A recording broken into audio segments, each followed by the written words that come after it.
তোমরা তো সকলেই জানো যে রেডিওর একঘেয়েমি আমার মোটেই পছন্দ হয় না। সেজন্য আমার বাড়িতে কোনো এতদিন রেডিওও ছিল না। কিন্তু আমার বড় মেয়ে এমন আবদার করলো যে গতকাল বিকেলে নগদ 850 টাকা দিয়ে রেডিওটা কিনে আনলাম।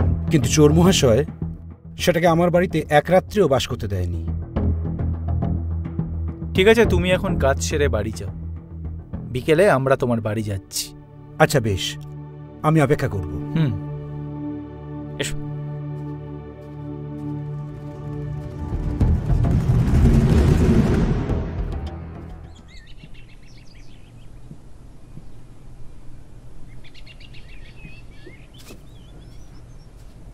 এসো জয়ন্ত, মানিক।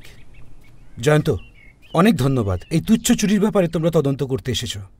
চুরির বস্তু তুচ্ছ হতে পারে, কিন্তু চোরের অভিসন্ধি কিন্তু তুচ্ছ নয় নবীন।